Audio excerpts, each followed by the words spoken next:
a quick note is that there are two aspects to a name of the organization. There's leadership and there is equity. Over the past 5 years in all the sessions that we have organized, been a part of or facilitated, a lot of component has gone on leadership. I think for the first time in 5 years, we have had a serious, rigorous, detailed conversation on equity. Also a very self-critical and unafraid thing to do. And I'm really deeply grateful to the moderator, to the panelists, to the audience who have asked such insightful, self-critical questions. I'm deeply grateful to that. And from that perspective, going on to the next and the concluding segment of the conclave, it's my pleasure to welcome Shri Vishal Solanki, IAS, to the stage to deliver some sort of a closing keynote. Sir is, of course, Director General of Yashada, and more importantly, personally, he has been a great mentor for LFE, for me, in learning about how one has to navigate the multiple realities of working in a public system while still achieving for excellence. He's been supportive of many small and big research initiatives.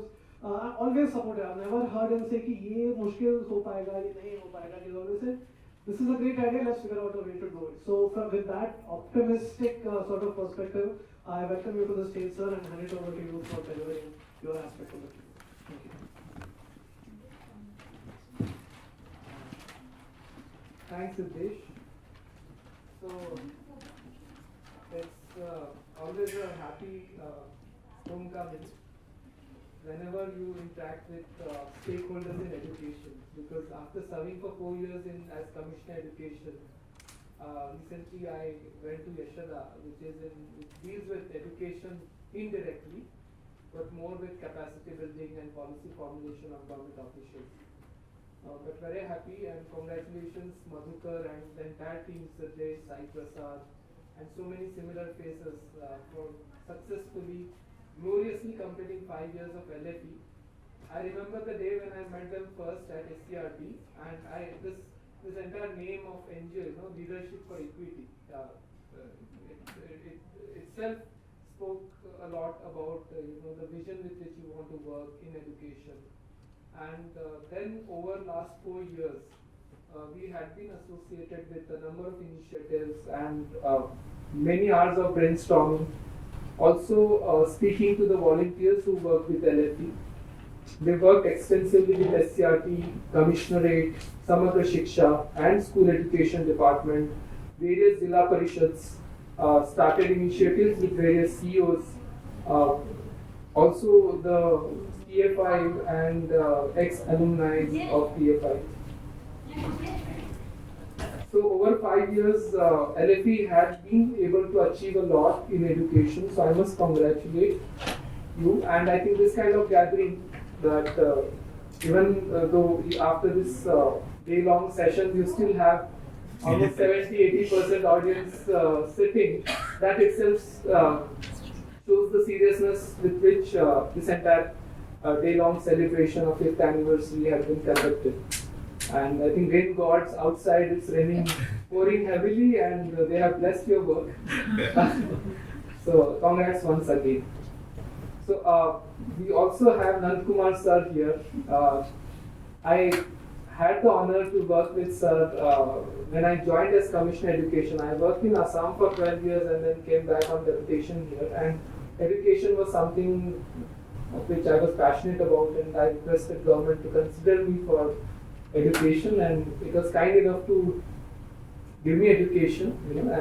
I was posted as Commissioner Education, and sir had been the secretary. He had decades, I won't say years, but decades of experience in education, and it was great learning, sir, with you. Every time when we interacted during travels and over phones, and you would all be amazed to know that there will be rarely any secretary who would get up at 4 and at 5 o'clock call up a teacher and speak with him for 2 hours about what's happening in the classroom. Imagine, that kind of passion and commitment is extraordinary, sir. So, sir's presence here itself speaks volume about LFE's work. Otherwise, sir wouldn't have come here all the way from Bombay. So, thank you, sir, for being here. About my experience, and the topic on which I was supposed to speak for a while was about hope for public school system. when I came here, the notion was majority of government schools are mediocre and the performance is far from satisfactory. The ASER reports, NAS reports would speak a lot about underachievement of students. But in this ocean of mediocrity, you had those islands of excellence where you had schools which were running 365 days. I came across schools where children would work in labs till midnight, sit on the floor and make the teacher get up at 4 o'clock in the morning again and get started with their work. So there were amazing examples of teachers who had been extremely committed to improve academic and extracurricular achievements of students. There had been those volunteers who were working in schools, government schools, who would go out of their sacrifice even on their personal front to take care of students. And I think that is the real hope for public education system. Across the world, all of you are aware that majority of the countries would have 80-90% of excellent schools in public sector, because at the end of the day, the kind of resources that government has, nobody has. No NGO, no corporate, nobody else can match the scale at which government can work and intervene. And if we have that kind of commitment which a teacher in a village shows to ensure that there is targeted delivery, each and every penny that they are spending in education is reaching to, is being effective, meaningful in making that little difference that is required in a child's academic life. This time, education department's budget had been 75,000 crores for Maharashtra. We would be spending approximately 30 to 40,000 crore rupees per student in a given academic year. And that's a fairly good amount. If you see, that's a fairly good amount to impart quality education. But the problem happens when you do not utilize that amount properly, when almost 95% of money goes only in salaries and pensions, and still the demands remain unfulfilled, because the entire ecosystem in education, we used to call कि हाँ शिक्षण विभाग नहीं है, शिक्षक विभाग, because the entire ecosystem would revolve around teachers' demands. The politics, the economics, everything in education revolves around that, because you have a strong 7-8 lakh teachers, with 150 odd organizations, with so many MLAs and MPs and ministers, everybody having education institutions.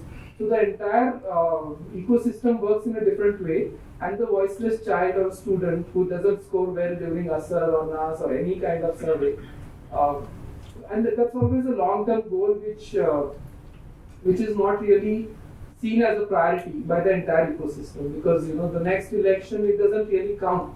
Of course, Delhi is an extraordinary exception where they could appeal to masses at large about their work in education and health and the transformation you all are aware.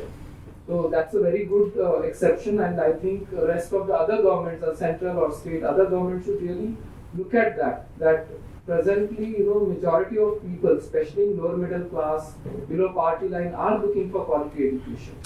And they realize that hope for their children lie in quality education. And they do appreciate the efforts made by any government of the day, local or state or national, in this direction. So that is where real hope lies, that if we can ensure that this 75 or 80,000 crore budget, or even in terms of actual expenditure, it comes to around 50,000 crores. If we can ensure that this is targeted, where teachers' salaries are given, linking it to the accountability, their actual performance in classrooms, ensuring that teachers have the right kind of atmosphere at work, where they don't have to do those 150 odd non-academic works, which takes away their entire energy to focus on academics, and all those related reforms which other countries have done. US had come out with No Child Left Behind Act, and many other countries have come up with a lot of new things. I think we've got to learn from it. There has to be a political and administrative will to ensure that we will do anything, like they say in Finland, whatever it takes. As Sir used to say, that every child deserves the best and will go out of way, do everything that is required to ensure that that child gets what he deserves.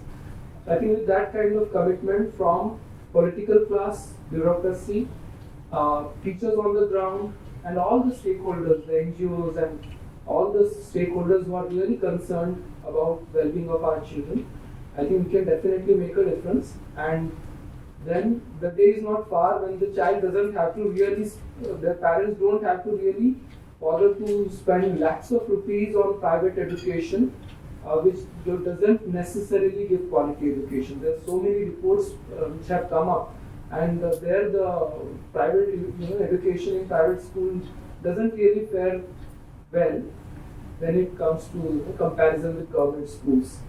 So the difference is not much. I always say in my talks, I give a comparison. It's like taking a room in a 5-star hotel. You may be spending 5 times more. Does that guarantee you 5 times deeper sleep at night? No. There's no correlation, and that's what has happened with our education. We may spend 5 lakh rupees for a child, but it doesn't guarantee you that 10 times or 20 times increase. You see? That's why, otherwise, in Indian culture, we would have had only one goddess, Lakshmi. She would have taken care of Saraswati. But no, there are two. Though they are sisters, I think there are two, and rightly so, because just pouring money in education is not going to help. There are a lot of other things, and the soul of education is that committed teacher and that curious child.